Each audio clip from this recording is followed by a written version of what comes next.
Hello there and welcome to the new Data Studio tutorial. And in this Google Data Studio tutorial, I will going to show you how you can create a bullet chart like this. So bullet chart is a very useful chart whenever you need to do some sort of a comparison, like for example, sales against the target or the actual expense against the budget. And you would really like to see whether the value over here has moved past the target or running behind the target. And these gray areas, if you can see, the dark gray is basically the first target, this is basically the second target, the medium dark gray, and the very light gray is basically your third target.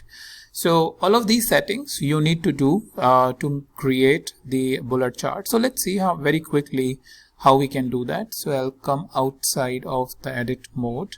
So first of all, I'll just select and delete this chart, and so that we can create it from the scratch. Now if I select the bullet chart from here, it will create the default bullet chart for me. So this default bullet chart is basically based on the sales, as you can see the metric.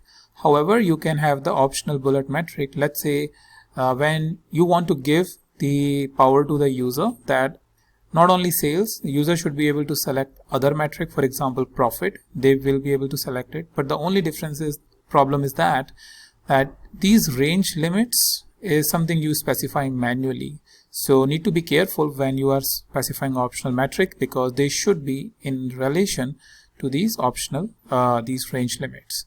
Alright, so let's move ahead, and first of all, we have a metric of sales where the actual value, if you see in the view mode, you have 14.8 million or close to 15 million.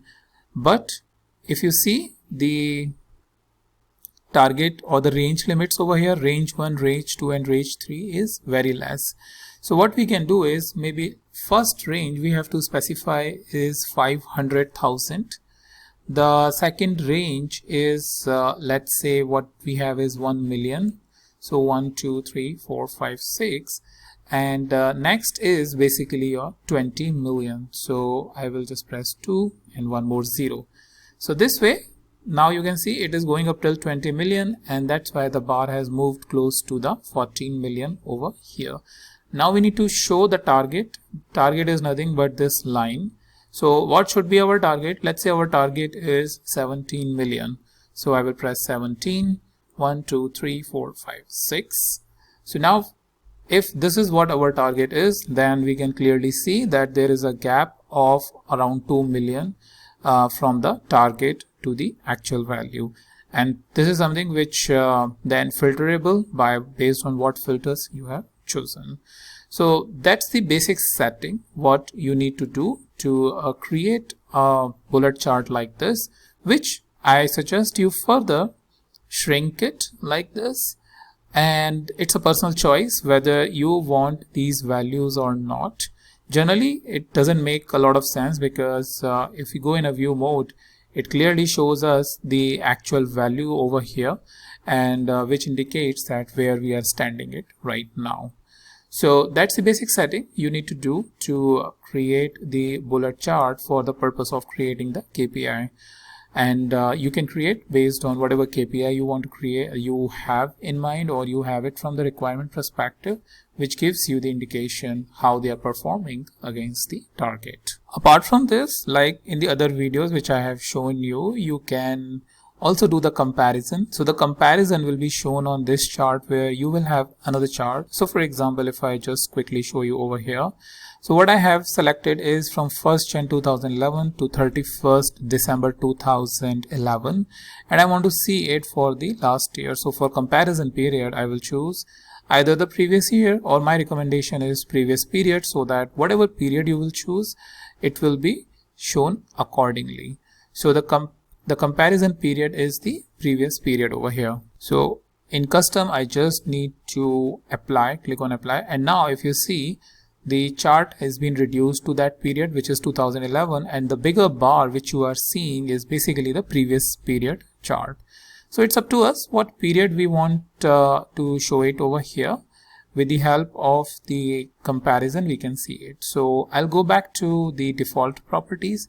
Down there you have the option where you want to customize this filter with the particular predefined filter, for example only for the technology product or for the furniture or things like those.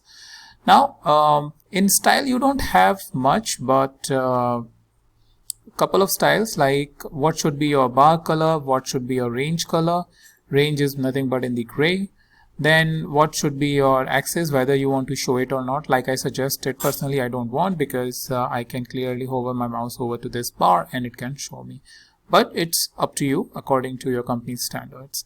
Down there you have option of background and border and chart header, which gets indicated as you would like. So in this case, if I'm saying always, then it is always shown over here.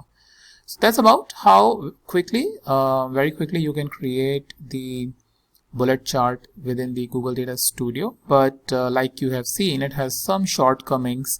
For example, you have to manually specify the range, you have to manually specify the target, which does not change when you specify the optional metric over here. So for example, if I say profit, we can see the profit in the front end. When I go into the view mode, I can see the profit, but it will be relevant to whatever target we had. So for example, the 70 million over here, which probably something will be fixed in the coming version.